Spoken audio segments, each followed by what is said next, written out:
Chief Justice and Associate Justices of the Supreme Court of California. Hear ye, hear ye, hear ye. The Honorable Supreme Court, sitting en banc, is now in session.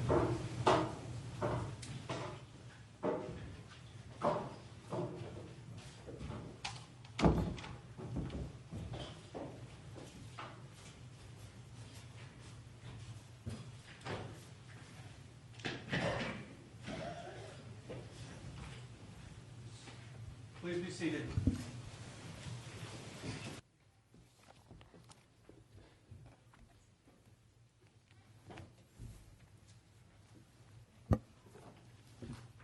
Good morning. Welcome to this special session of the California Supreme Court. Holding oral arguments on the fine campus of the University of San Francisco is not our traditional venue, of course, but we regularly bring our court hearings to communities around the state because we are committed to informing Californians about their courts and about the role of the judiciary in our democracy. I would like to begin by introducing my colleagues on the bench. They are seated in order of seniority, alternating between my right and left. To my immediate right is Justice Joyce Kennard. Next to Justice Kennard is Justice Catherine Werdegar, and next to her is Justice Carol Corrigan. To my left is Justice Marvin Baxter. Next to Justice Baxter is Justice Ming Chin, a proud alumnus of the University of San Francisco School of Law, and seated to his left is Justice Goodwin Liu. Also with us today, seated at the table, is the court's very able clerk administrator, Frank McGuire, who joined the court last year. Our special session today marks the beginning of a month-long effort to bring awareness of the third branch of government to students and citizens throughout the state. Tomorrow we hold another special session in our traditional venue in our San Francisco chamber in front of more than 100 students and faculty from Sacramento's McClatchy High School, my alma mater. Later this month, I plan to visit Balboa High School in San Francisco, Sutter Middle School in Sacramento, and the University of Laverne College of Law in Ontario. On February 28th, I'm holding a civics learning summit in Sacramento with retired United States Supreme Court Justice Sandra Day O'Connor. My colleagues and I pursue these opportunities to engage our communities because we believe that the strength of our democracy depends upon the public's recognition of the interrelationship and independence of the three branches of government. I want to thank those who are watching or listening to the court today because your participation is crucial to the success of our democracy. I would like to ask our court's USF alum, Justice Chin, to say a few words and to introduce Dean Brand. But before I do, I want to commend the law school's commitment to diversity. I read on your website that 53% of the fall class of 2012 are women and 46% are students of color. This gives you yet another reason to be a proud alum. Justice Chin. Thank you, Chief. USF is just trying to reflect the wonderful diversity on the California Supreme Court. The USF Law School was founded in 1912. This special session is part of a year-long celebration of our 100th anniversary. I have many fond memories of my 7 years here on the hilltop. Actually, I was with the Jesuits for 11 years, and I'm deeply grateful. They were outstanding teachers in every possible way. I am grateful for the training, for the guidance, for the value-centered education that they gave me. Many of them are still close personal friends. Father John Loschiavo, the current chancellor and former president of USF, blessed my marriage when I married my wife Carol 41 years ago. Only 2 weeks ago, our current president, Father Steve Prevet, baptized my grandson, Nolan Ming. I'm deeply grateful to all of my professors here at USF for being such terrific role models and being such an important part of my life and my career. I shared with my colleagues the fact that I was actually an RA in this building. It was then called Phelan Hall. This was the cafeteria. I had many awful meals in this room. Being an RA meant that I was able to support myself through law school through that endeavor, and it meant supervising about 80 undergrads, mostly freshmen. Now think back what you were like when you were a freshman. It was a daunting task. The night before my torts final, I was awakened at 2 a.m. to find some of my charges had stuffed the room next door full of newspaper. I was not pleased. I don't tend to hold a grudge, but Larry Silva, if you're out there, I hope you don't have any matters on the court calendar today. It is now my pleasure to introduce the 17th Dean of the USF Law School. Jeff Brand is a graduate of Justice Werdegar's alma mater, the University of California at Berkeley, both undergrad and law school. But after Jeff received his JD degree, he was a Robbins Fellow under the guidance of his mentor, Professor and former California Supreme Court Justice Frank Newman. In 1986, Jeff came to USF to teach. Jeff is a wonderful, talented teacher, as is reflected by the fact that his students selected him as the USF Distinguished Professor, and unprecedented 4 times. Many years ago, Jeff and I served on a dean search committee. When I suggested that Jeff submit his name, Jeff said, perhaps at some future date. Fortunately, that date came in 1999. In his 13 years as dean, just as I predicted, Jeff has been a superb leader of the law school. He has raised it to new heights, completed the Drain Leaf Library, oversaw the renovation of Kendrick Hall, and has truly re-energized the faculty. Unfortunately for USF, Jeff has chosen to retire. His wife, Sue, confided in me at lunch last Sunday that she hopes during his year-long sabbatical they will be able to do some traveling. I could share with you some of the anecdotes about that, but these might be on the minutes of the court, so perhaps I should forego those stories. Today, I would like to publicly thank Jeff for his truly remarkable service to the university. It gives me great pleasure to introduce to the court and all of you my good friend, Dean Jeffrey Brand. Jeff.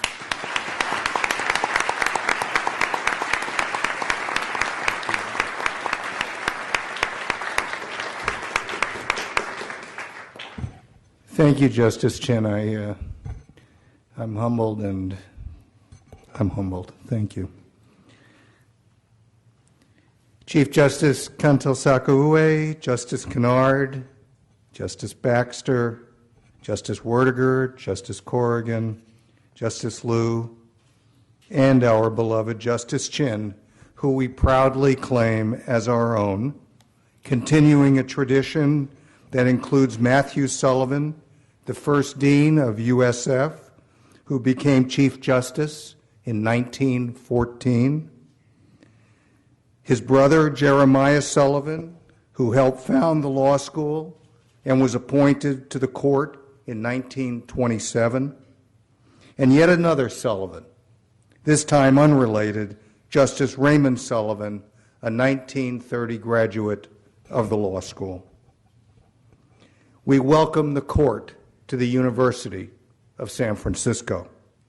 At the outset, I want to thank Frank McGuire, Jorge Navarrete, and other dedicated staff of the court, the law school, and the university who make today possible.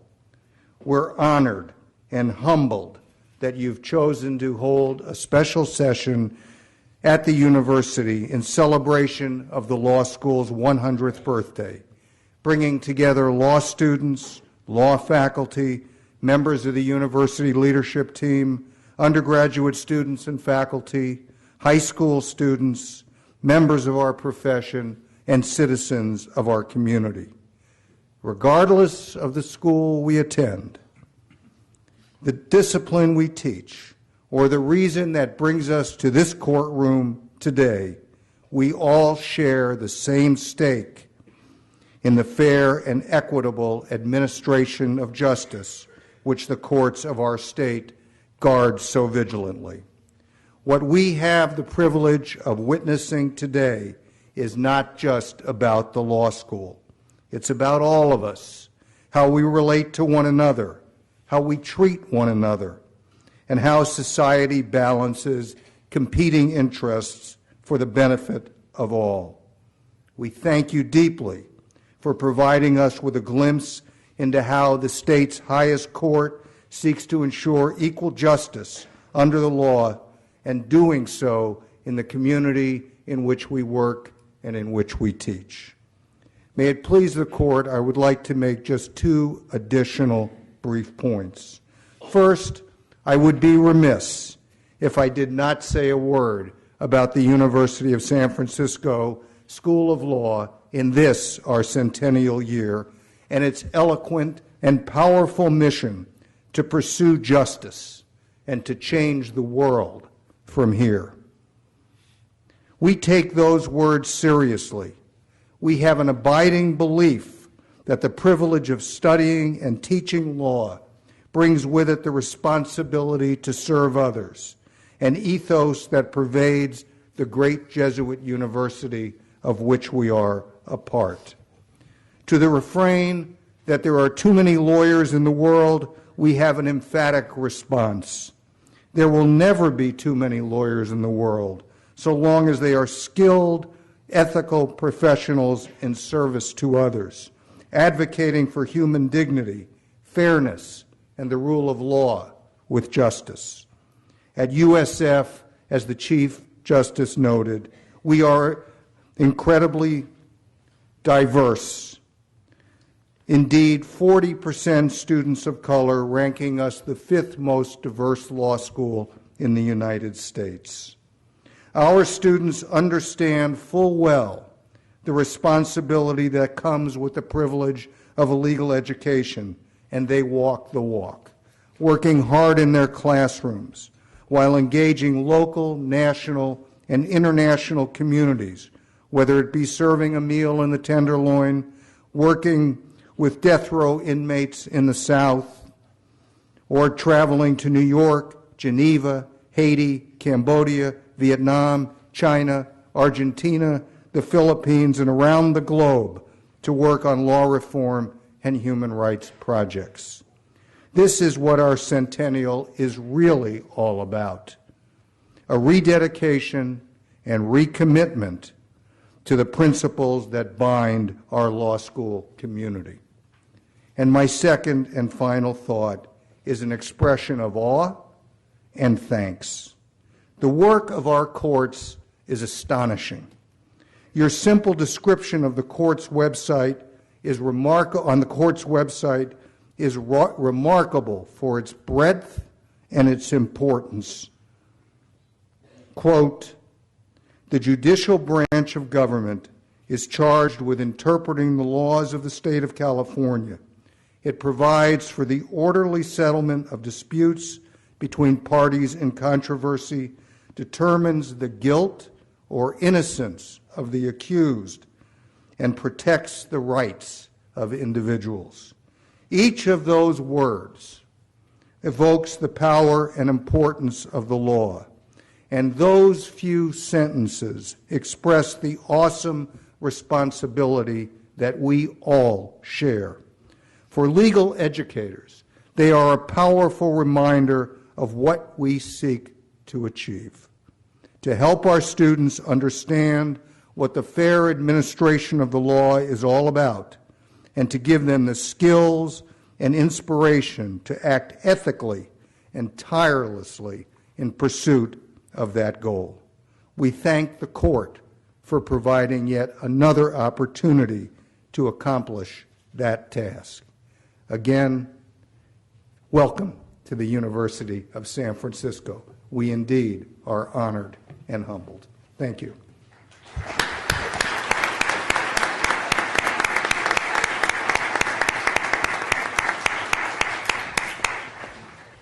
Thank you, Dean Brand, for those fine remarks. Congratulations on your centennial and on your well-deserved, but will be bittersweet, retirement. In conjunction with the court's special oral argument sessions, the briefs relating to the cases the court will be hearing today have been posted online, along with synopses of the issues and descriptions of the operations of the California Supreme Court and the state's judicial system, so that these materials could be studied ahead of time. Students from Balboa High School, Thurgood Marshall High School, and the USF School of Law were able to review the materials and discuss them, and they either will be here observing at our court session or viewing oral argument on the California Channel, which is again today broadcasting the proceedings across California. The vast majority of cases, as many as 98% of the nation's legal disputes, are resolved at the state court level. The 7 justices of our court hope that today's court session will help all of you attain a better understanding of California's judicial system and of the rule of law that protects us all, serving as the cornerstone of our democratic system of government. I expect that someday students now listening will be at council table, prepared to advance the development and understanding of the law. And someday you will be in our seats. I hope that today's session and the varied backgrounds of those of us sitting on this bench serve as an inspiration to let students know that anything is possible. California's judicial branch is in an extraordinary period of innovation and challenge. Your understanding of California's judicial system and your support of its efforts to improve the public's access to justice will be vital to the success of our efforts. On behalf of the entire court, thank you once again for inviting us and making today's special session possible. I hope that these proceedings will serve to encourage all of you to learn more about the administration of justice in California and in our nation. Before proceeding with oral argument in the first case, the court will now take questions from 4 USF students, as well as several students from Balboa and Thurgood Marshall High Schools. We invite the first question at this time. Please come forward to the podium. Good morning. Good morning. My name is Jeremy Wong. I am a senior in the Law Academy at Balboa High School, and I have the following question. How does the Supreme Court decide which cases it is going to hear? Justice Chin? Well, Jeremy, that is an excellent question, and I'm sure all of the attorneys in the room would like to know the answer as well. We actually spend most of our time deciding what to decide. We meet every Wednesday when we are not in oral argument. It's called the Wednesday Conference.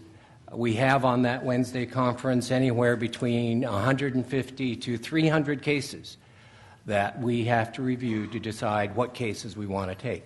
Now, we have what is called discretionary review. That doesn't mean that we get to do whatever we want. It means that we look at the cases very carefully to determine which cases we should take. Some cases come to us automatically. Some cases come to us directly from the State Bar Court, from the PUC. The most prominent example is whenever there is a death judgment in the trial court, it comes directly to the California Supreme Court. Later on this afternoon, we have one automatic appeal, death penalty case, that came directly to the California Supreme Court. The discretionary review part of the process is our review of the work of the, I think, 106 justices on the California Courts of Appeal. We have some specific guidelines that we use in deciding whether or not to grant review. Usually, we will sometimes grant review if there is a conflict among the courts of appeal. Occasionally, we will take a case when only one court of appeal has spoken, if it is urgent that the matter be decided. Examples, the marriage cases, Proposition 8, redistricting. Those cases had to be decided in fairly short order. There is one case on this morning, the medical marijuana case, that did not have a conflict. But we saw the litigation down below, and we decided to take that case, even though there was not a conflict. Now, you may ask yourself, how in the world do we go through 150 to 300 cases at one conference? We actually divide the cases between the A list and the B list. The B list are routine cases. In most cases, the A-list cases are cases that need some affirmative action on our part, a grant and hold, a grant and transfer, or perhaps a depublication. Any member of the court can move a case from the B list to the A list. But I learned early on in my tenure on the court, if you move a case from the A to the B list, you better be prepared to write on the subject matter. I did it once. The grant and holds are cases that we decide that we may have other cases that follow a case that we've already granted. So rather than project to the public or attorneys what the direction the court might lean in, we might grant and hold and then decide what to do with that case after we decide the main case. Depublication is something that we do rarely, and one thing that we do not do is establish California law by depublication. If Court A decides it one way, Court B decides it another way, we don't depublish Court A because we favor Court B. We will either grant the case, or if there is a correction that can be made, we might grant and transfer it back to the Court of Appeal. The petition conference takes place in the Chief's chambers. We sit and vote in order of seniority. We speak in order of seniority. The senior justice speaks and votes first. The chief votes and speaks last. The conference is somewhat formal, but also quite relaxed. The formality part, I'll tell you that each of our chairs in the chief's chambers has an engraved nameplate with our names on them, just in case we forget about seniority. We do not grant review in very many cases. I'll give you an example. Last year, there were about 5,000 petitions for review. Less than, just slightly over 1% were granted. So we are just not able to take a large number of cases. Some people ask, if there's a conflict, why do you not always take it?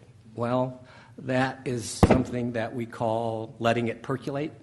We want to hear from other courts, either our courts of appeal, other jurisdictions may speak on the matter.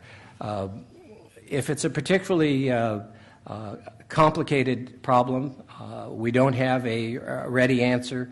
We hope that by letting it percolate, we might have a better informed opinion and perhaps a more enduring opinion. But thank you for your question. Thank you.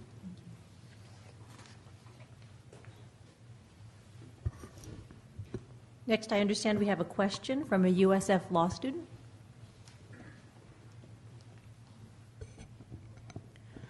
Good morning, Chief Justice, Your Honors. My name is Lorena Nunez. I am a second-year law student at the University of San Francisco School of Law.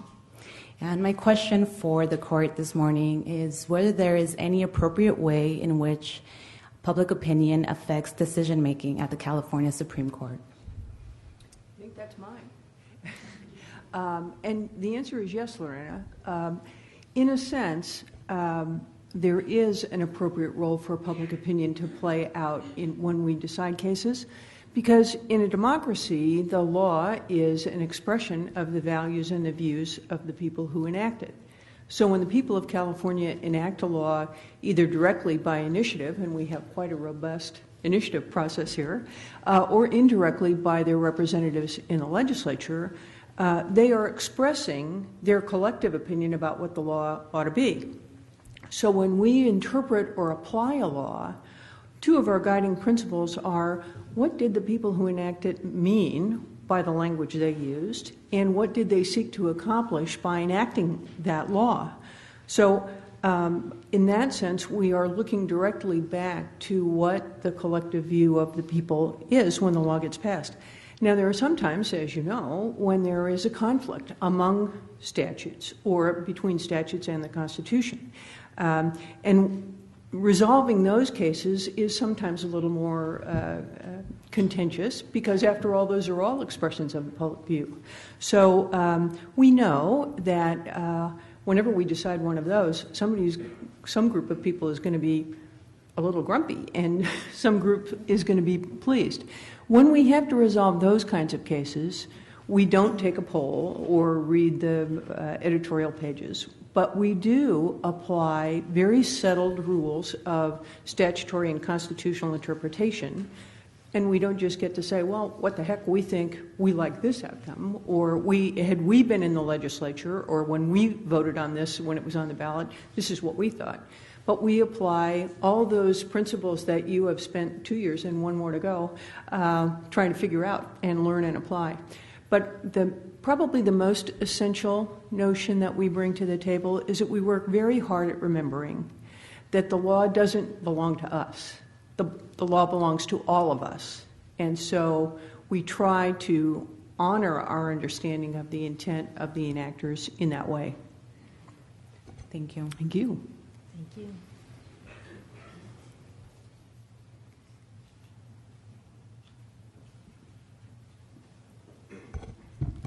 Good morning, Chief Justice, Your Honors. My name is Francesca Chang, and I am a third-year law student at the University of San Francisco School of Law. My question for the court is, how much or how often do oral arguments impact your decision-making process? Justice Kennard. Thank you, Chief. Francesca, I have a feeling that the attorneys about to argue the case before us will try to get some points from my answer.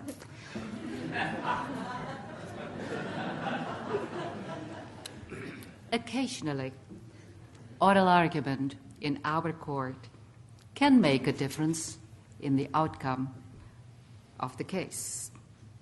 I'll explain why. Before a case is placed on the court's oral argument calendar, the authoring justice circulates a proposed opinion to which the other justices comment, often quite detailed. They do so in writing, expressing agreement or disagreement with the analysis or resolution. Ideally, a proposed opinion has garnered majority support before it is scheduled for oral argument. The existence of a pre-oral argument opinion does not mean that it is set in stone. Far from it. That's why the court refers to the opinion as a tentative opinion, especially in a complex or difficult case. It is during oral argument that one or more difficult issues can, it is hoped, be fleshed out much better during the colloquy between the court and counsel. In this regard, it's important for counsel to listen carefully to the questions being asked and to respond candidly in an effort to genuinely assist the court. When the attorneys don't do that, the oral argument can be quite frustrating. I consider oral argument a means of testing the strength or the weakness of the tentative opinion. The best oral advocates can explain the logic of their own arguments and identify the flaws in opposing counsel's argument. Even in easier cases, oral argument can assist in refining the focus of a particular issue, thereby adding clarity to the analysis and resolution. I hope, Francesca, that my necessarily brief answer has shed a glowworm's glimmer of light on the role of oral argument in our court. Thank you, Your Honors.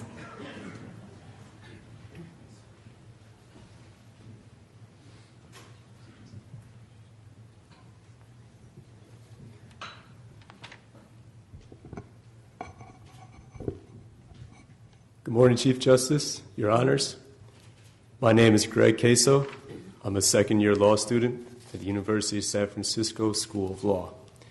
I'm also here with my appellate advocacy class. And my question is, how do you, if at all, seek to persuade your colleagues when you disagree about how a case should be decided? Gregory, I'm going to endeavor to answer that question. I like the way it was phrased. How do we seek, if at all, to persuade our colleagues when we disagree? I may seek, but that does not mean I will succeed. The justices do discuss cases among themselves informally, and their staff attorneys do as well. But as Justice Kennard referenced, we start out with a written product, and so much of our persuasive efforts are put in writing. We start out with what we call, Justice Kennard referenced, a draft opinion called a calendar memo, which means you circulate it, and when people have weighed in on it, you're looking at it at the time of the calendar. So we all have calendar memos in front of us for each case. If I'm the authoring justice of that calendar memo, I put out the issue, the parties' arguments, the case or statutory law that applies, my analysis, and my conclusion. I have to circulate it. And as Justice Kennard referenced, every other justice has to weigh in, and they can't just say, in the unhappy event that they disagree, they can't just say, disagree. As Justice Kennard mentioned, they have to write extensively. So I hope everybody agrees, and that's the end of it, but seldom is that the case. And when I get the disagreements, I look at them and I think, well, they misunderstood or they don't know the law. So what I might do at that time is circulate another memo, this time maybe with italics, explaining to them why they didn't grasp the validity of my point of view. That done, and if you have everybody's weighing in on the case, we do schedule it for oral argument. Today, oral argument. This is the time when my last line of defense is to pose questions to counsel designed in my mind to elicit answers that will illustrate to my disagreeing colleagues how wrong they are. So that's the task of the attorneys in the event there's disagreement, which of course they don't know when they sit out there. But I do try to, as I say, bring forth points about the case, nuances, or drive home the validity of my point. After oral argument, we conference, and that's when the die is cast, because you see where the votes lie with your colleagues. You're hoping that they've all seen the error of their ways, and they say, now I understand, and I agree with you. However, the truth is that if someone who's in disagreement, they also can say doubtful, which is a little more hopeful for you. But if they're in disagreement at the beginning, chances are they're going to be in disagreement at the end, notwithstanding your italics and your new memos.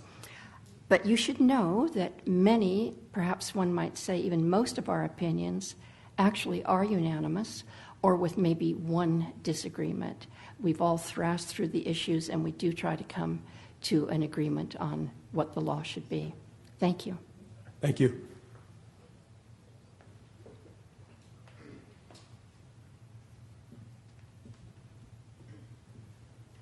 Good morning, Chief Justice. Good morning, Your Honors. My name is Anthony Carruthers, and I'm a 1L at the University of San Francisco School of Law. And my question is, what responsibility do you assign to your law clerks and staff attorneys? Morning, Anthony. I'd be happy to try to answer your question. So, each of us on the California Supreme Court has the pleasure of having 5 law clerks serve for us. So we each have 5 professional attorneys, essentially, who help us do our work. And the first thing to say about that, I think, is that the relationship between the attorneys and the judge, I think generally speaking, is a very intimate one. The court is a very small place, and we have very close working relationships. And so my answer, I'm sure, is going to be slightly different than the answer would be for all of my colleagues, just because it's a very intimate relationship. And so each justice, I think, has their own way with the way they think about their attorneys' roles. But in all cases, I think it's true that the attorneys are an extension, essentially, of the judge. I think the work can be grouped into 3 categories. First of all, the attorneys spend a lot of time helping us review the cases, as Justice Chin said, that the court is going to hear. Processing the hundreds and hundreds of petitions every week requires a lot of input, and I assign to my law clerks part of that job. Secondly, once cases have been granted, the law clerks have to take a lot of time to think about those cases and to analyze each of the granted cases and figure out, make a recommendation as to how they should come out.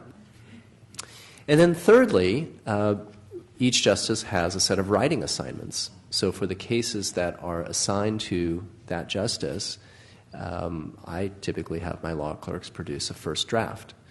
I'm a pretty heavy editor, so they usually produce what I think of as the first and the last draft.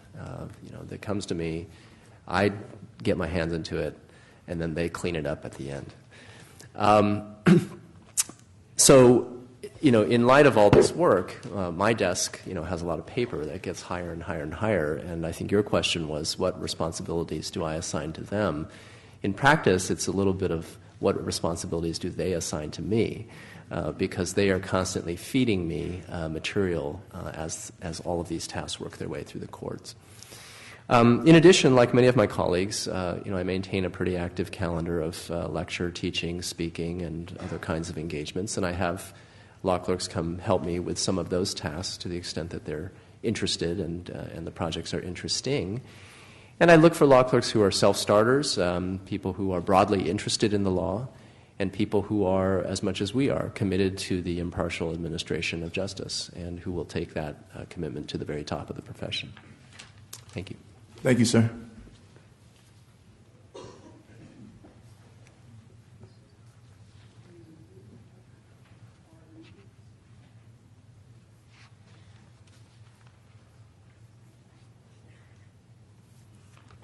Good morning. My name is Deborah Morales. My name is Franklin Buchanan. And we're students at Thurgood Marshalls. I'm a junior. I'm a senior. And my question is, what are some of the challenges facing the judicial branch today? Justice Baxter? Oh, I thought I was going to get an answer. Oh, one of my questions is, how do you anticipate the judicial branch changing in the next 10 years? Thank you. I get 2 questions. Deborah, I'll try to answer your question first. By far, the greatest challenge that we face is to secure adequate funding to enable the judicial branch to discharge its constitutional and statutory responsibilities, and more importantly, to provide access to justice to all Californians. As the most populous state in the country, it really should come as no surprise that California has the largest judicial system in the Western world. In addition to the 7 members that occupy the California Supreme Court. As Justice Chin indicated, there are 106 Court of Appeal justices throughout the state of California, and approximately 2,000 judges and subordinate judicial officers who are conducting trials at the trial court level throughout the state of California. So as you can see, it's a huge system, and it's vitally important that the system be adequately funded. We're currently facing the greatest funding crisis in my memory, and I have a pretty long memory. And this is largely due to the recession and economic downturn that we've experienced. It's affected not only the courts, but other operations as well. For example, over the past 5 fiscal years, the judicial branch has experienced permanent, ongoing budget reductions of $535 million. And over this same 5-year period, court user fees and fines and assessments have been increased dramatically. Courthouse construction and other infrastructure funds have been diverted to court operations, and furloughs have been imposed on court employees. All of these efforts were desperate measures in an effort to keep the doors to the courthouses open. And despite these efforts, courts have closed in many counties. For example, the Superior Court in my home county of Fresno, because of budget constraints, was forced to close all of the courts outside the city of Fresno.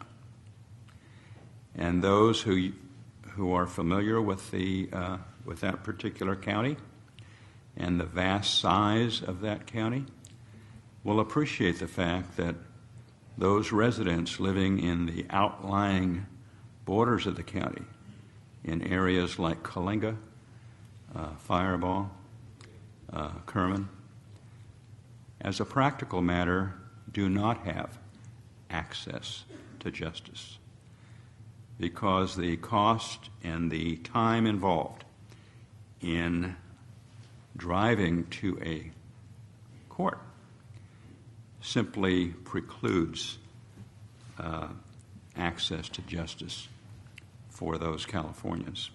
And that's just an example. It's happening in other counties as well. The bottom line is that we must convince the legislature and the governor that we are a separate and co-equal branch of government, that we must be adequately funded, and that we must be in a condition to discharge our constitutional and statutory responsibilities. And I might add that that task becomes even more difficult and challenging as less lawyers occupy seats in our legislature. And at the same time, the judicial branch must make every reasonable effort to do more with less, to do so through technology and other efficiency measures. For example, the Judicial Council recently passed a pilot project permitting the Superior Court in Fresno to have remote video arraignments and trials in traffic infraction cases. And this very modest project will provide some measure of access to justice by those living near the outskirts of Fresno County. And Franklin, I anticipate that the greatest change to the judicial branch in the next 10 years will be that judges at all levels will better reflect the composition of the population at large. When I was in law school in the early 60s, there were very few women and very few minorities in our class. Contrast that with the diversity reflected here at USF Law School and with law schools throughout the nation. The opportunities simply weren't there in the 60s. We're all familiar with Justice Sandra Day O'Connor, who graduated near the top of her class at one of the top universities, top law schools in the nation, Stanford Law. And when she interviewed with a major law firm in California, she was offered a secretarial job and not as an associate in the firm. And of course, she went on to serve as a distinguished member of our United States Supreme Court. But times have changed. Today, women account for 50% and sometimes more of the law school class. And as more women and minorities become members of the bar, their numbers as judicial officers will naturally increase and will better reflect the rich diversity of our state. Thank you for both questions. Thank you. Thank you.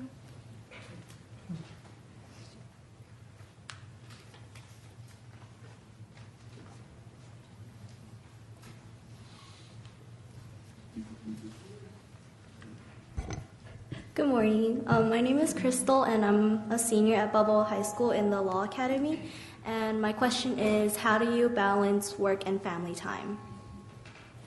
Thank you, Crystal. I'll take that question, but ringing in my ears is the objection. Assuming facts not in evidence, lack of foundation. Counsel, rephrase the question. And I'm going to borrow a page out of, I think it was Greg's question. That is, how do I seek to balance work and family time? And the short answer is that on any given day, it's a work in progress. I have two children, two teenage girls, both in high school, and I live between two cities, Sacramento and San Francisco. And thankfully to technology, the world is 24/7, and there are no longer chamber office hours that are existing as a limitation. But I will say that for the balance that I seek, that all of you seek, that your parents seek, that every attorney here at council table seeks, at least for me, is a blend of principles. And the biggest principle is a reality check. 24 hours, 7 days a week, requiring priorities and the knowledge that you can have it all, but just not all at the same time. And so that means that there have to be priorities.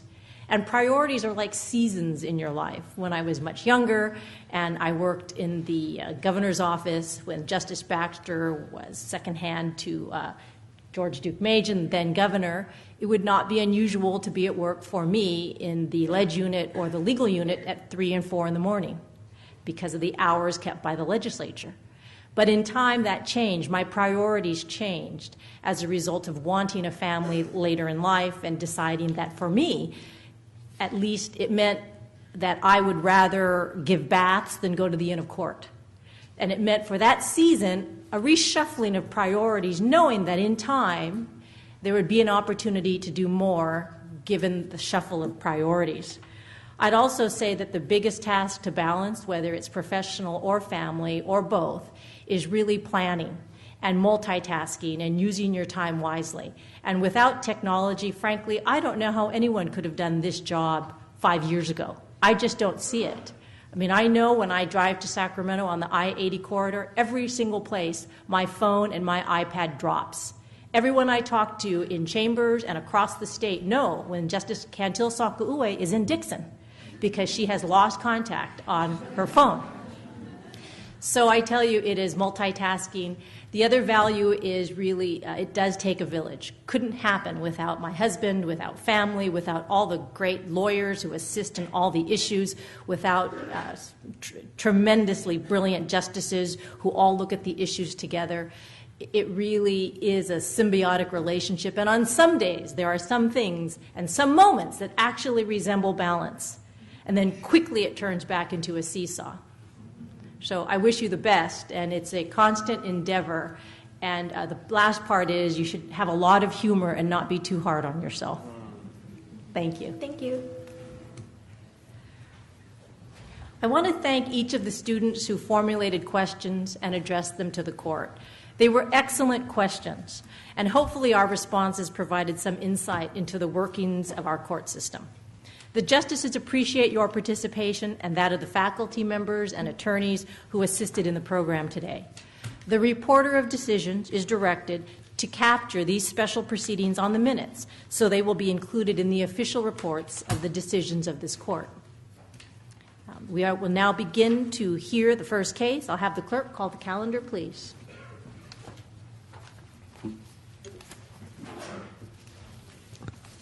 Thank you, Chief Justice. Calling the morning calendar for the special session of the Supreme Court of California at the University of San Francisco School of Law on Tuesday, February 5th, 2013.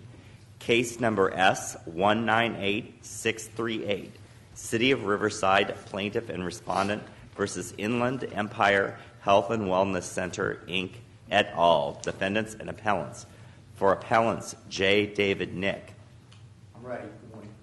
For respondent, Jeffrey V. Dunn. Ready. Thank you, Chief. Thank you.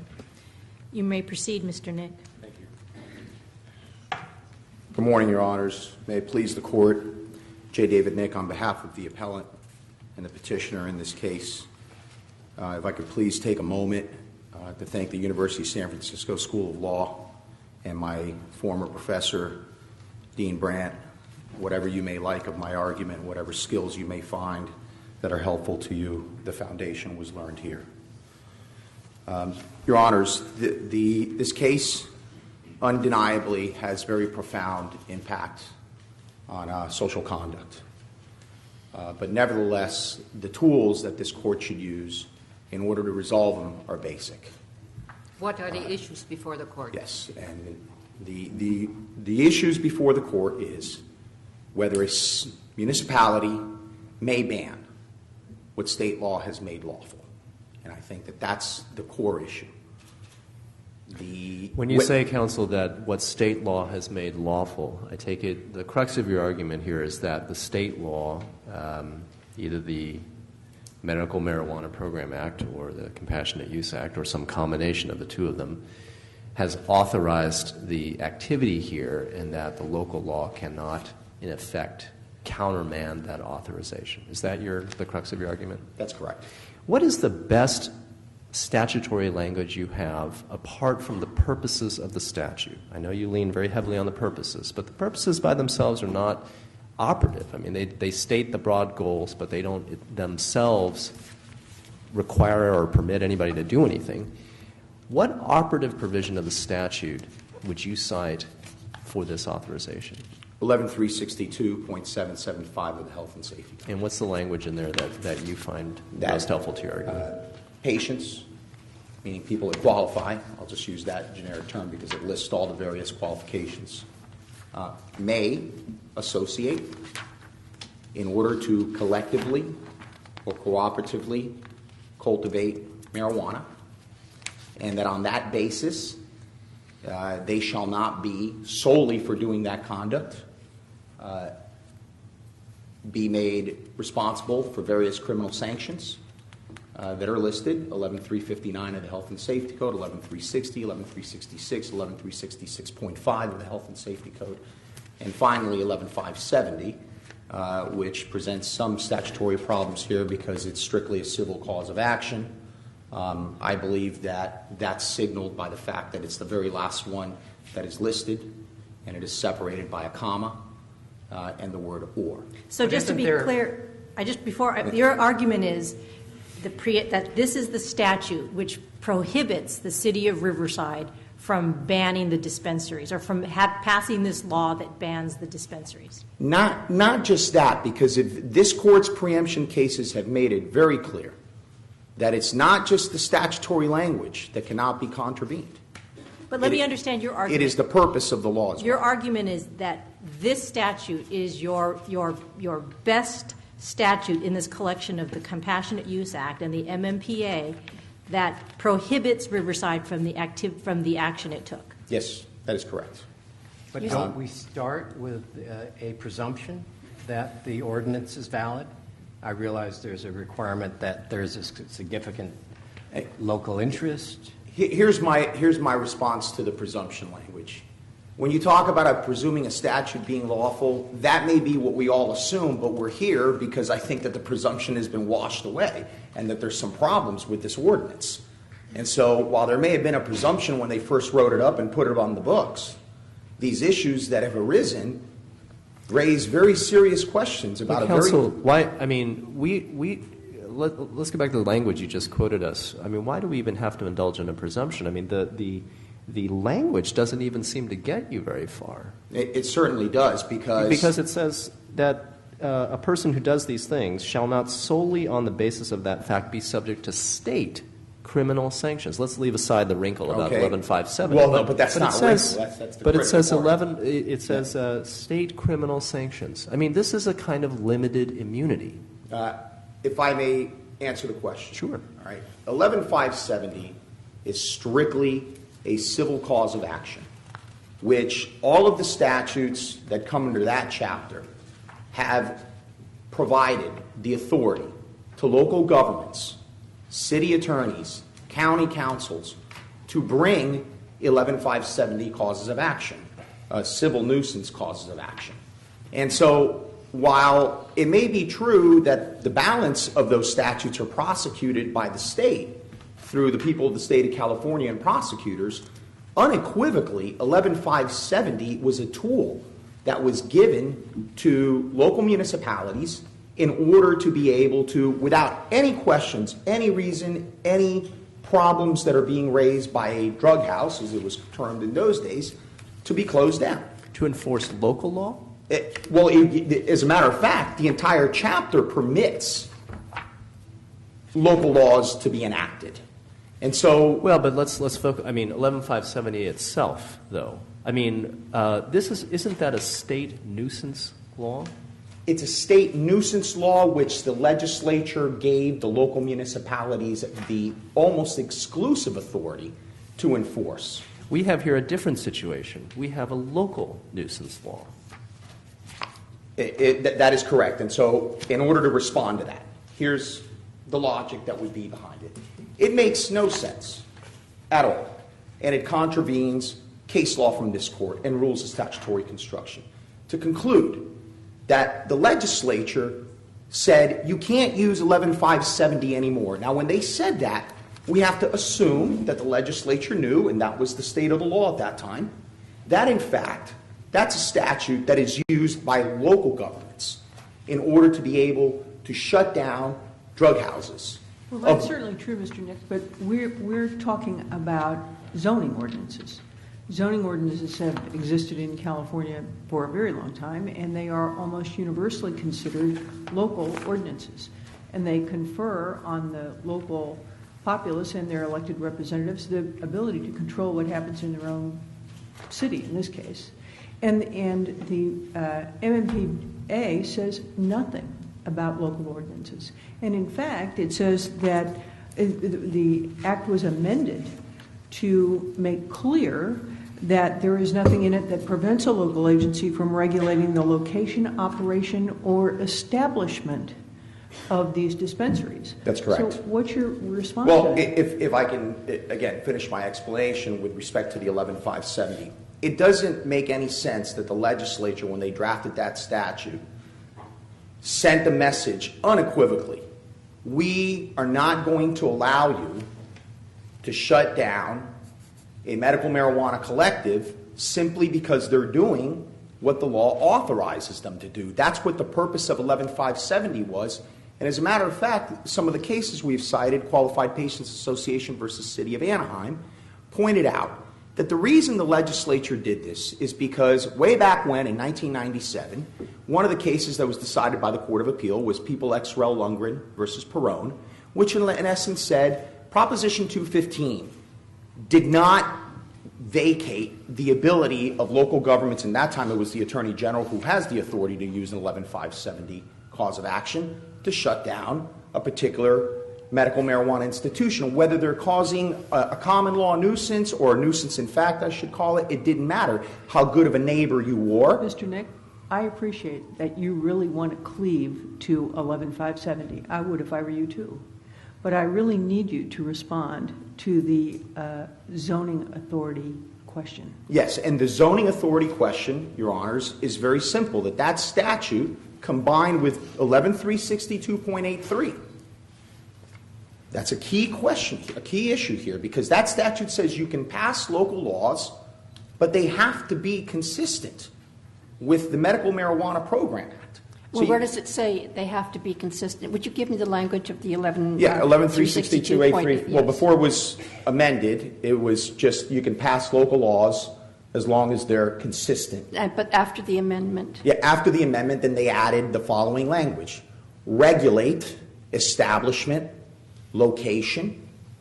And the word regulate does not in any way signify prohibition. I must have cited, I think, 200 cases Before from around... you get to your 200 cases, I am still Yes. on 1136283, which just a second ago you referred to.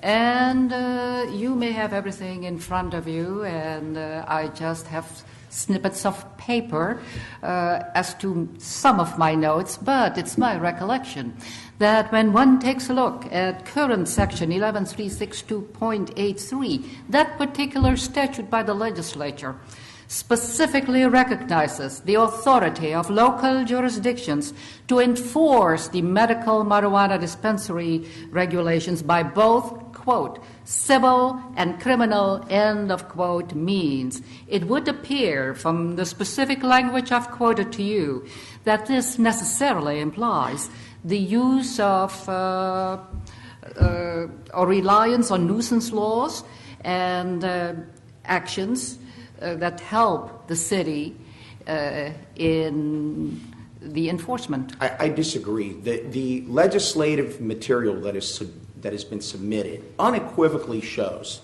that the legislature at that point actually was saying we're not going to deal with the bans. The Supreme Court has that issue. The bill analysis provided by the author got into that. We're not going to allow bans to take place. That's not what the bill is intended. So, Mr. Nick, let me interrupt you to say Yes.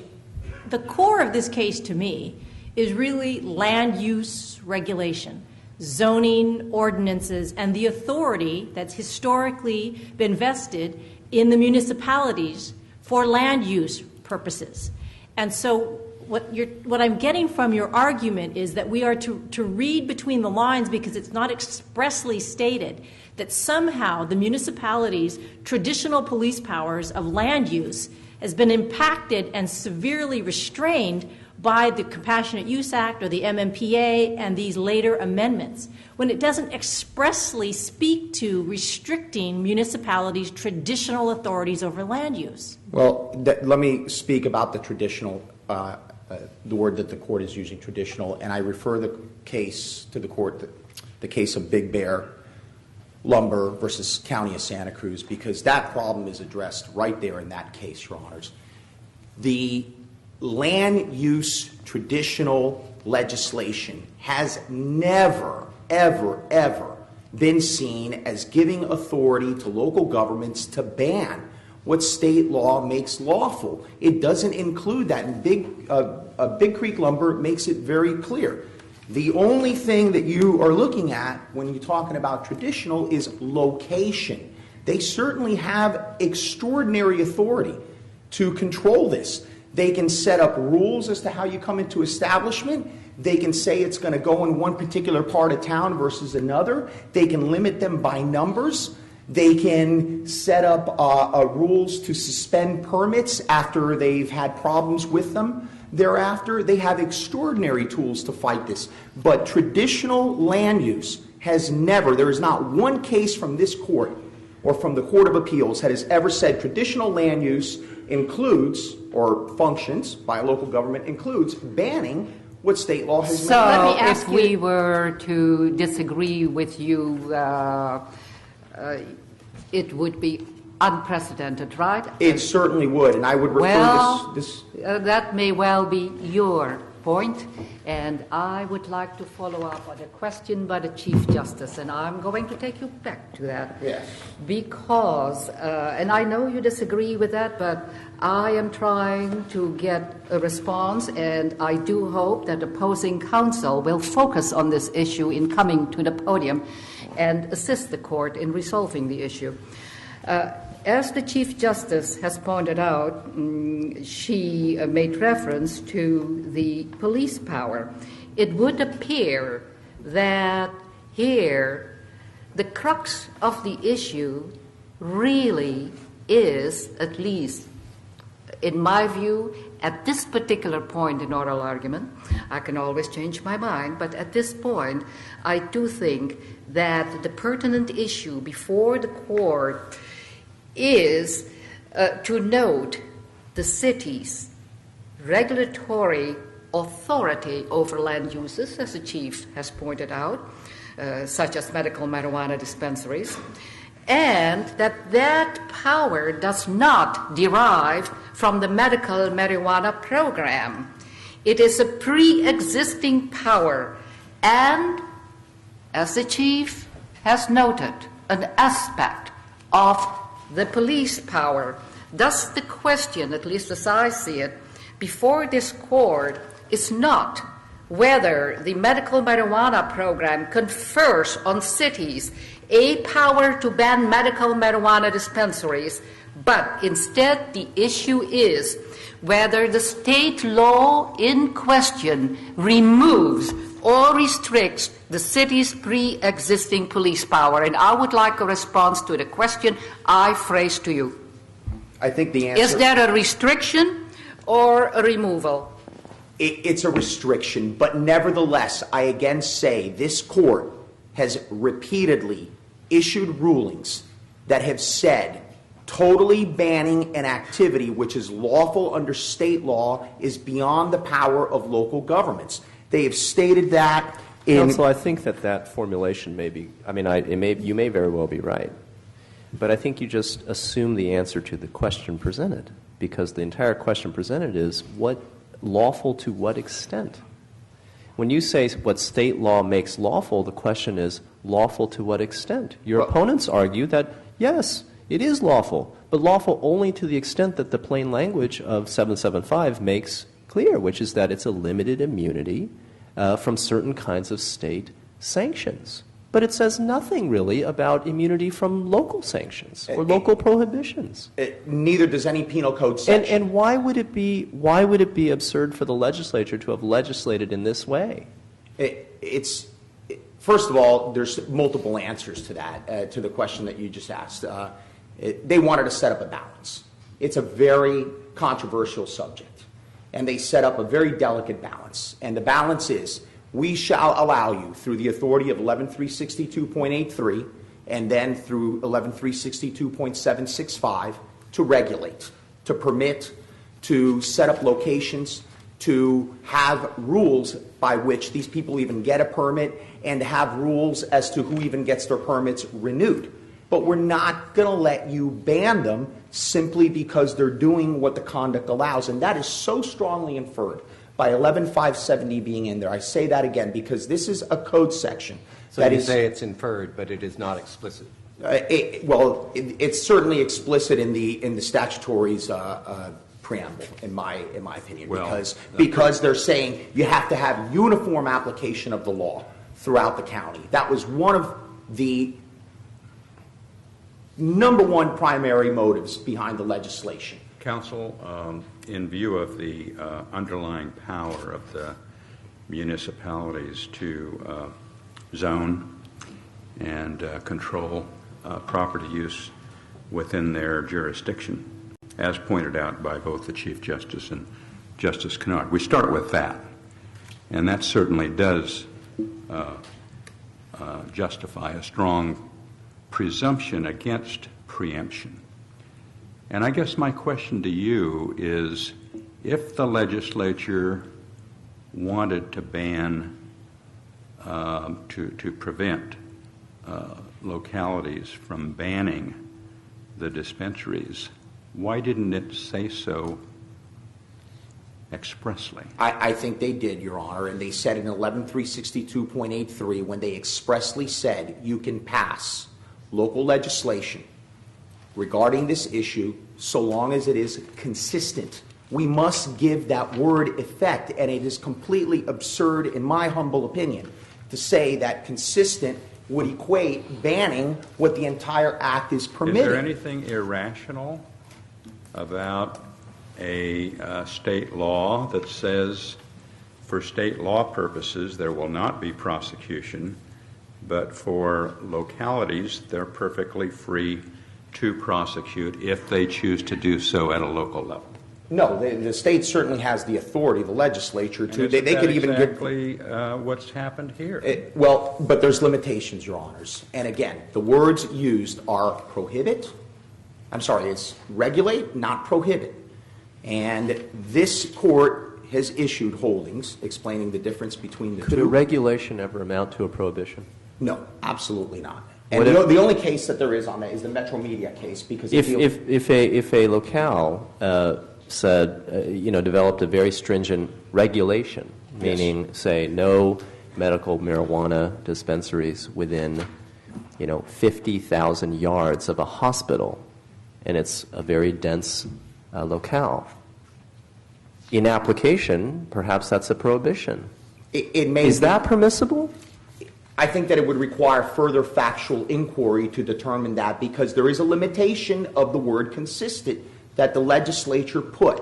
That's the limit. So you would have the courts get in the business then of examining each of these regulations in practice, so there'd be a factual record in every one of these cases to determine whether or not in practice a regulation amounts to a prohibition. That's what happens today with every permit that's issued, whether it's for liquor stores, whether it's for a grocery store, whether it's for a gas station or a nightclub. There's occasions where the permit can't be given. And so the argument always is going to be that so long as there is some way that a dispensary can navigate a minefield of local regulation, to use the statutory term, then that does not amount to a prohibition, even if it's pretty darn well close to one. I would agree that is unfortunately the state of the law, and in County of Los Angeles versus Hill,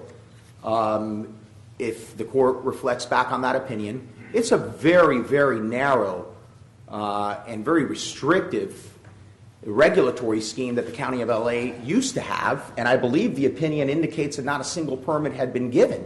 We're only asking for a very simple rule, exactly what the statute says. You can't ban. It's not very simple, though, Counsel. I mean, I just think it lends itself to lots of different kinds of unanswered questions and further litigation. I mean, why shouldn't we just read the statute to say that, look, the legislature, to use your words, drew a very careful balance, and the balance that they drew was that, we're going to make the activity immunized from certain kinds of liability at the state level.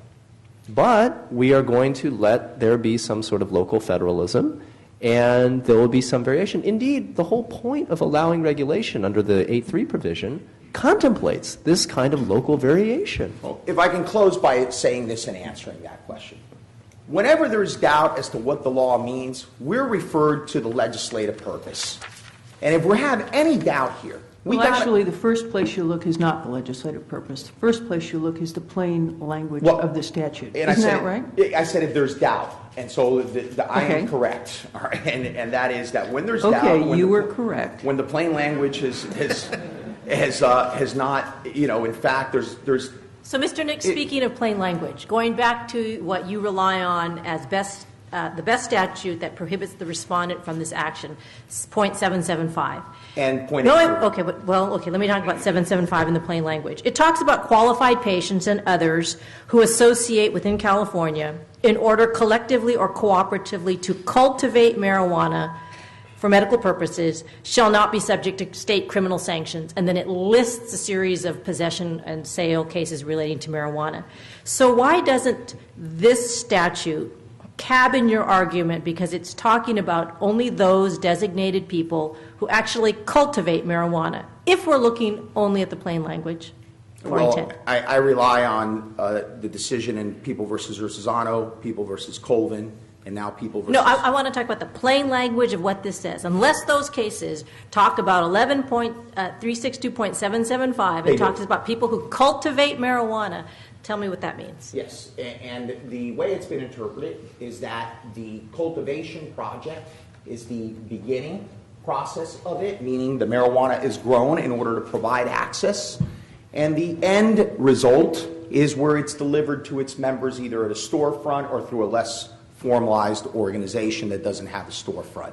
And that's what it means, and that's the way it's been interpreted by 3 different courts of appeal as to what the conduct is. But counsel, I did not hear an answer to Justice Baxter's question. The legislature knows how to say, "Thou shalt not ban dispensaries." They didn't say that. I disagree, and that is in .83. They said you can pass laws as long as they are consistent. We must give some meaning to that word, and that is the limit that the legislature put. Mr. Nick? Yes. Will you agree that the legislature did not say you cannot ban?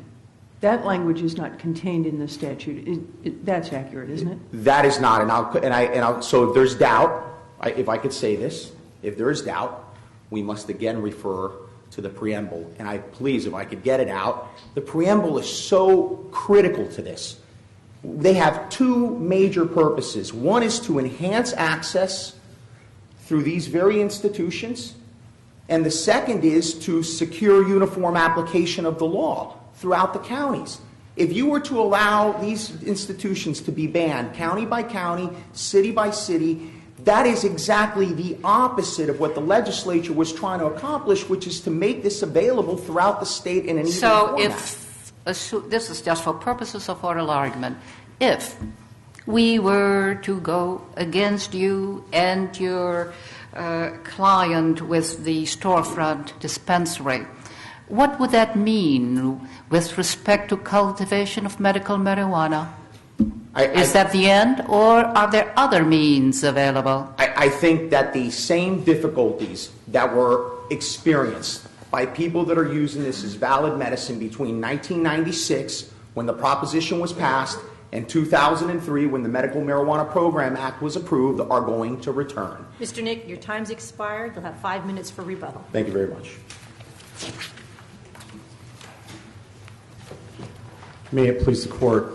Before you get into your oral argument, I do hope that you remember the request that you address the phrasing of the inquiry here. You may recall that both the Chief Justice and I talked about police power, and, well, I won't mention the rest of it. I am sure you're quite capable to phrasing the issue in the terms that the Chief and I had mentioned earlier, and you can express your agreement or disagreement. That's why you're here, to help us.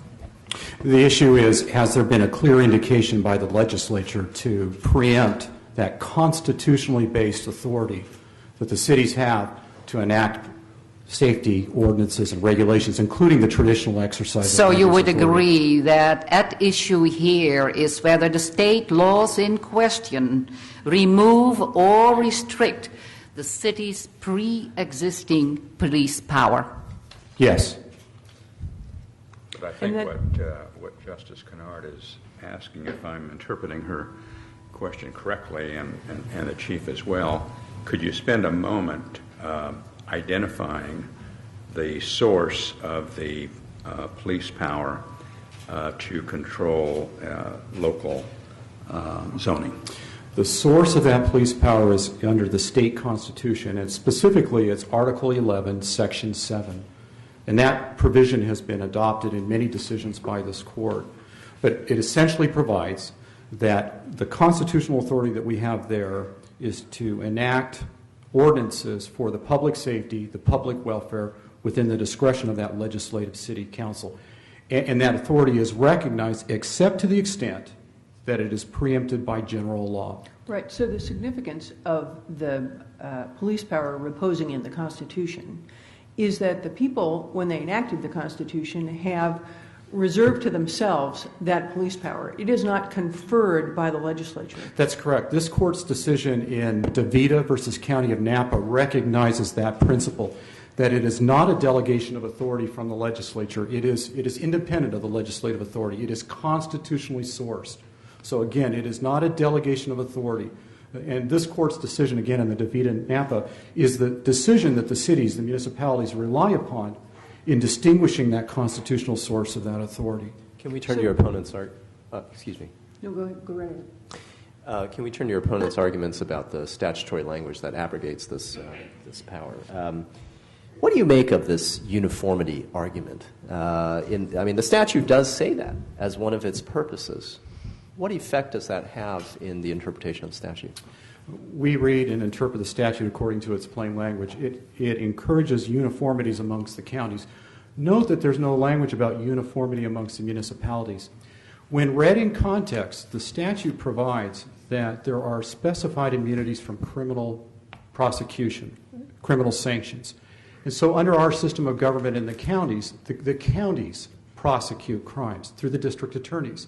So to establish that uniformity of immunity from criminal prosecution, you'd want to see that consistent throughout all the counties in the state.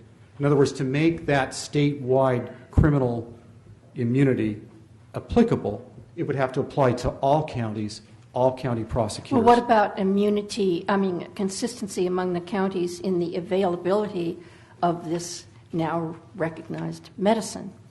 The statutory scheme is not read to provide availability in the sense that there is an authorization to use. The language of the statutes are strictly limited to providing a defense from criminal prosecution, an affirmative defense.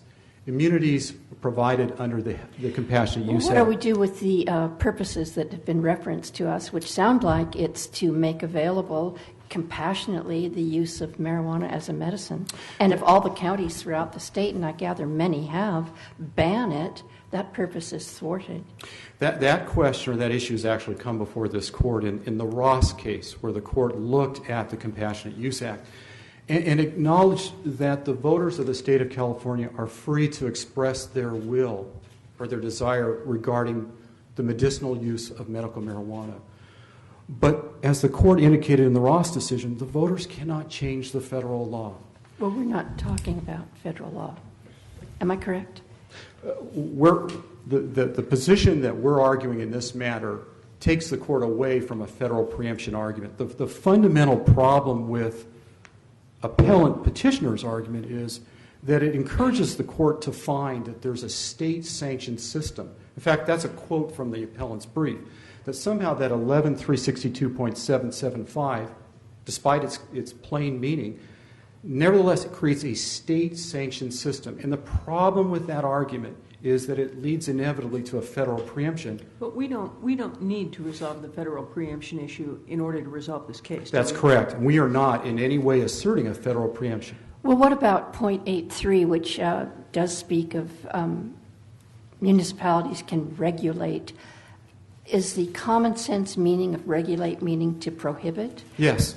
This court's decision in the Metro Media case has a phrase that we often use in interpreting the municipal ordinances, and that is, every form of regulation necessarily includes a prohibition. And that's just a common sense application of the word regulate. Whenever we regulate as municipalities, as the court recognized in Metro Media, we're prohibiting at some level the activity. If that's the case, counsel, why did the legislature even see fit to put 8.3 in the statute? What is it doing there? The reason is that the legislature was making clear. It's surplusage. I think It could If be the cities already retain the power to prohibit it, isn't that kind of the greater power, and all the lesser powers flow from that already? I would agree with that, except the legislature chose to make clear that the cities and counties are not. So your position is that that language could or could not have been in the statute, but you'd still be arguing the same thing? Yes.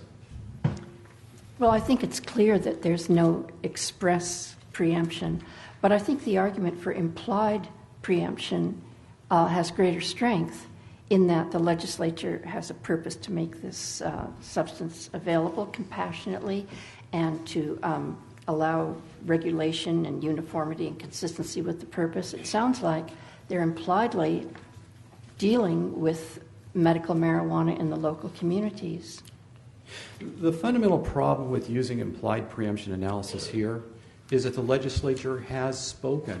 In other words, they have in 11362.83 and again in 11362.78 indicated the legislature is allowing the cities and counties to regulate in this area. If we agree with your definition of the term regulate, which I think probably is debatable, that it includes prohibit.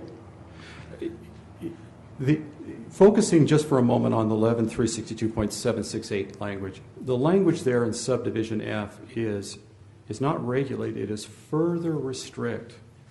And specifically, it's to further restrict not just the operation, but the establishment as well. Well, counsel, let me ask you this question. Let's assume that statute doesn't exist. Let's assume the legislature never passed that amendment. What would your argument be then?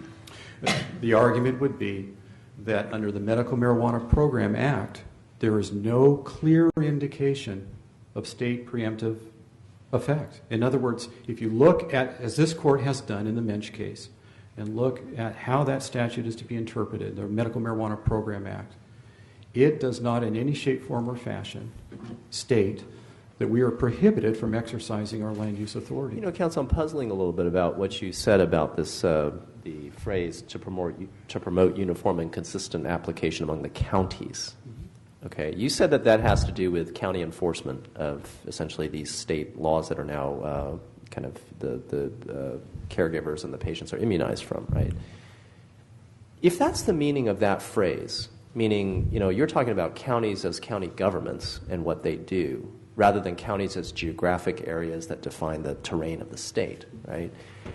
Does that then mean, you slightly referred to this in response to Justice Werdegaard, does that then mean that counties cannot have variation in how they ban or not ban dispensaries? Cities can, but counties can't? No. Your reference was actually to criminal prosecution by the county. How would that then be consistent with the language of this purpose? It says to promote uniform and consistent application of the CUA among the counties. If some counties ban and some don't, how is that consistent and uniform? Because as this court has recognized in Ross, that when we look at the Compassionate Use Act, it has modest objectives. That's using the language from the court. It was a narrow measure with narrow ends. And the court was very careful to indicate that what the Compassionate Use Act does is it provides immunity from criminal prosecution. What are the duties of counties under the Act? Under the Medical Marijuana Program Act, the duties of the counties are to participate in the identification card program. Right. And why would they have to do that if they could just ban them outright? The intent is actually listed in the 11362.7 regarding that. It was to provide clarity and to assist in the implementation of the Act so that it was to provide clarity to law enforcement so they would know through the voluntary card identification program, you know, which individuals are designated as qualified patients. But the counties wouldn't have to do any of this if they could just outright ban that, right? I mean, in other words, if none of their populace has, I mean, they may have these state-sanctioned cards, but there'd be no use for them in a particular county that banned it. Well, that's no, if I... Go ahead. This is not the sole means of obtaining medical marijuana or marijuana for medical purposes. the ordinance that we're describing here. Appellants recognize that we're dealing here with typically what's called the storefront dispensary model. And so this is an effort by the cities to regulate in an area that deals with these storefront type medical marijuana distribution facilities. So it is, as appellants recognize, it's just but one method. So if, for example, I'm a primary caregiver and I grow marijuana in my backyard and I want to bring it to you, who is a patient under my care, the card prevents me from being stopped and arrested by local law enforcement for having marijuana in my car. That's how I understand it, yes. Okay. Council, much emphasis is put on 11362.83 subdivision A regarding that nothing in the article shall prevent a city from adopting local ordinances that regulate medical marijuana cooperative or collectives. There are also other words in there that speak to adopting local ordinances that regulate the location, the operation, or the establishment. Yes. Do you have any argument regarding what the word establishment means? Are we talking about the permitting process, or are we talking about the ability to ban? Or is it vague that we need to go to legislative history? I don't think it's necessarily vague. I think that the establishment can be given its ordinary meaning. We have in the statute in point 83A the language that talks about operation and establishment. And from our perspective as municipalities, establishment is our ability to regulate whether or not they're going to operate at all in a particular location. But to us, that's the essence of regulating establishment. And I would just also note, since we're on that subdivision A does not have the language that appellants are trying to read into it. It doesn't say in subdivision A consistent with other laws. We see that in subdivision C. In other words, when we look at subdivision A of that statute, there's no limitation placed by the legislature upon our ability to regulate both the operation and establishment. If the legislature had wished to limit that authority, they would have done so there. They could have said that our authority to ban is removed, but they chose not to do that. Well, when they said consistent with other laws, what does that sweep in? The way that we view this is that we are free to enact other laws that are consistent with the Compassionate Use Act and Medical Marijuana Program Act, limited immunities from criminal prosecution. The Use Act refers to collectives and cooperatives. Are they different or are they the same? Collectives and cooperatives are, as we understand them by their plain meaning, some effort on the part of a group of individuals to collectively and cooperatively work together for a common purpose.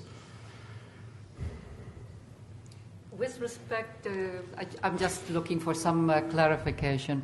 With respect to the ordinance at issue, it pertains, as I see it, only to medical marijuana dispensaries, right? Yes.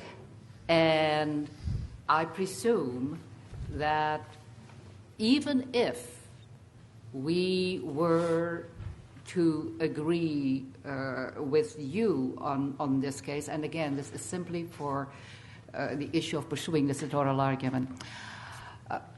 If we were to agree with you, I presume it would still be all right for collectives to meet at, or to work at, say, some farm or some garden belonging to one of the other members, get together from time to time and do whatever manual labor is required, share the cost of fertilizer, etc., tools, harvest, and that would not come close to establishing a dispensary, right? So it would still be all right. That's correct.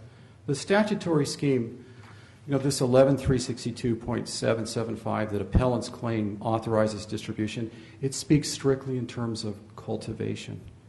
Whatever he says cultivation has been interpreted by Court of Appeal cases as soup to nuts, from when I plant it to when I distribute it. Yeah, I have not seen those types of interpretations from Court of Appeals decisions. I haven't. And to the extent that those decisions exist, that would contravene the plain meaning of the statute. It says cultivation. If the legislature had wanted to include distribution, it would have said so. But it has been very clear in focusing the criminal immunities from prosecution on the individual possession and cultivation. We see that consistently through the Compassionate Use Act and into the Medical Marijuana Program Act. The legislature has not established a distribution scheme. There is no state-sanctioned distribution system. And I think it's critical to come back to the Compassionate Use Act purposes. If we look at 11362.5, the purposes are established there. In B1C is the third purpose. And the purpose of the voters was, quote, to encourage the state and federal governments to implement a safe distribution system for all patients in medical need of marijuana. That has not happened. What the state has done is what it could do, and that is that we can decriminalize the use in California under our state penal code system, but we cannot create... Are you relying, in making this very argument, are you relying solely on state law, or are you to some extent also relying on something outside of that, say police power? We can rely solely on the constitutional authority that we have. We can rely on the statutes on the way that they were written. We can rely on the interpretations that we have from this court, both in Ross and in Mensch. I think it's also helpful to look at People v. Kelly, because there the court was concerned with an effort by the legislature to expand in the Medical Marijuana Program Act some restrictions and limitations that were not intended as part of the original Compassionate Use Act. And what we seem to experience today, and in all these cases that come before the courts, are efforts to convince this court and other courts to take the limited immunities from criminal prosecution and expand them.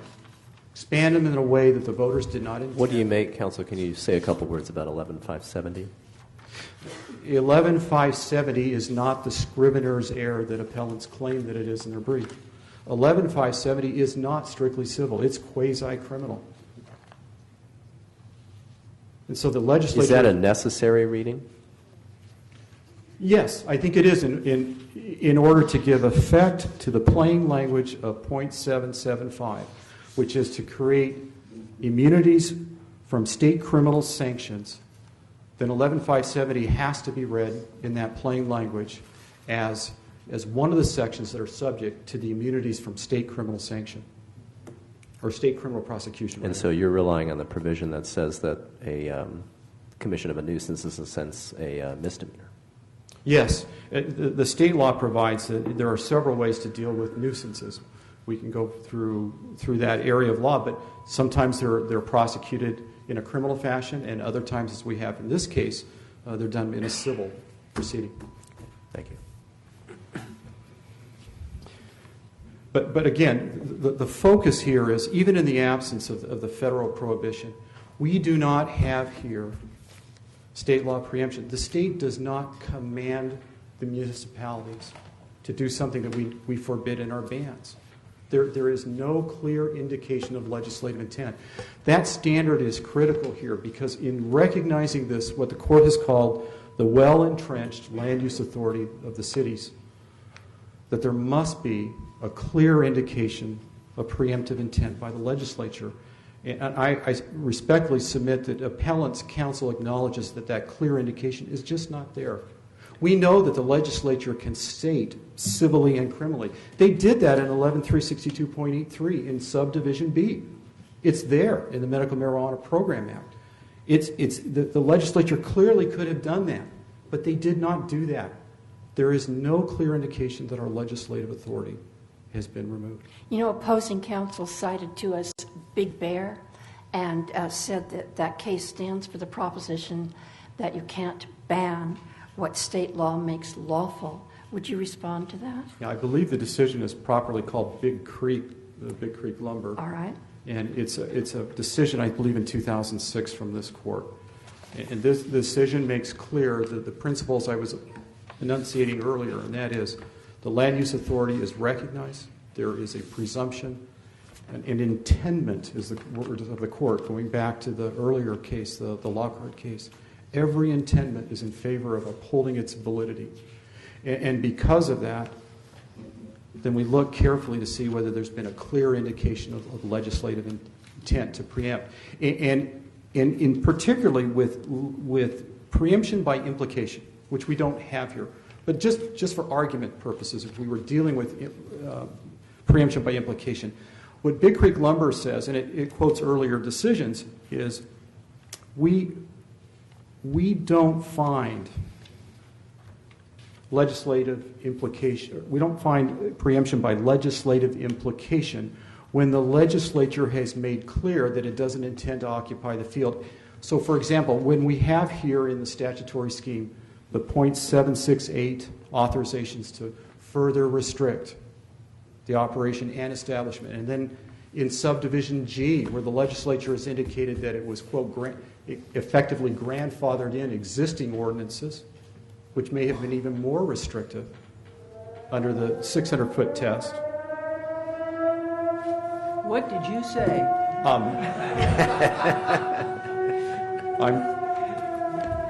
I was just looking down at the clock, I thought. We're not that obvious. It's not a truth meter, Counsel. But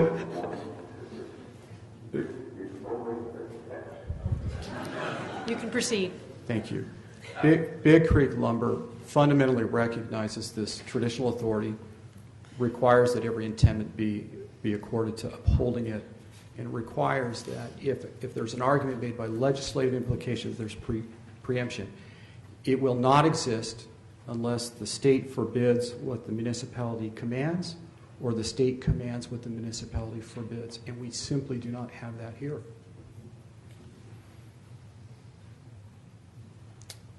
We would respectfully ask the court to uphold the lower court decision by the Court of Appeal, finding that there is no state law preemption by either the Compassionate Use Act or the Medical Marijuana Program Act.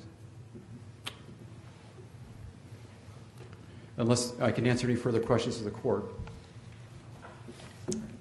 Thank you very much. Thank you.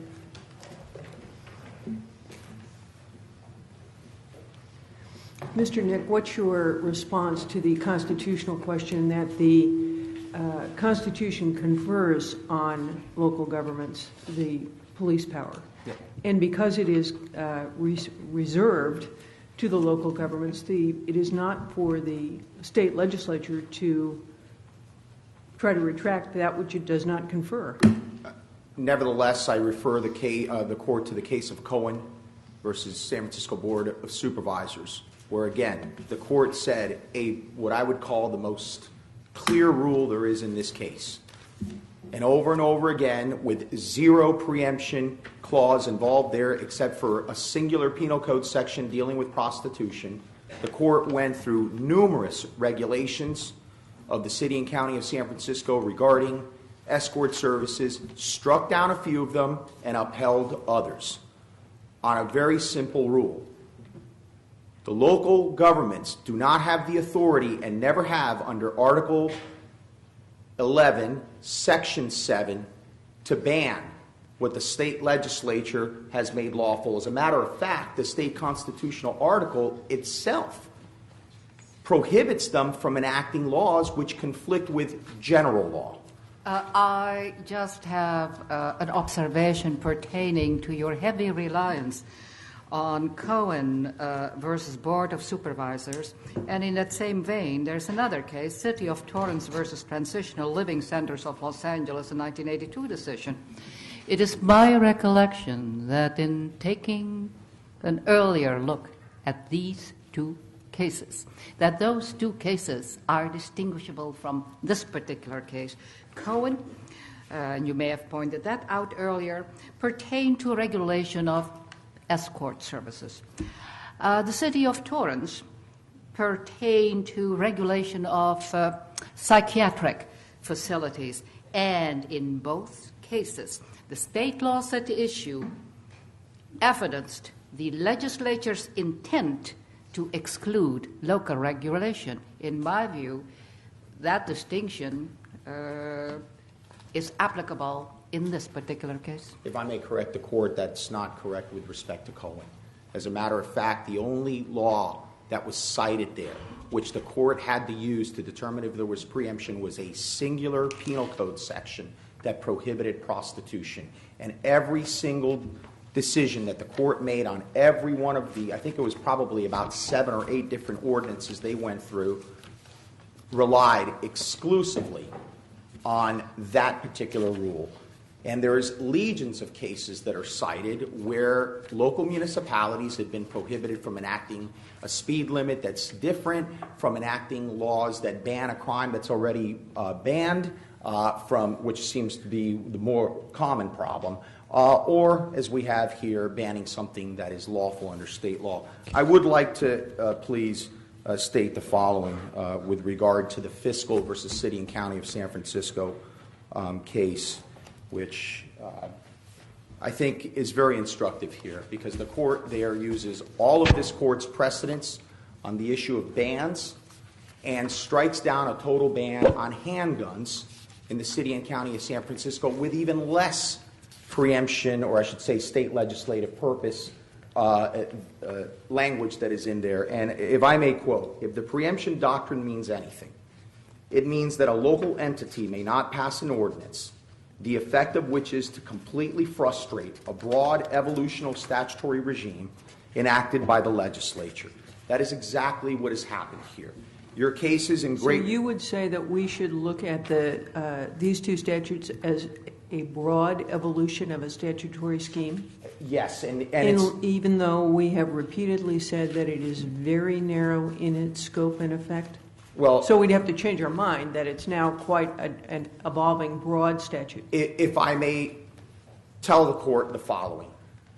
To claim that this is nothing but that this act was nothing but a defense to crimes is just not realistic. The act deals with every single conceivable issue that you could think of. Parole officers, jails. It does?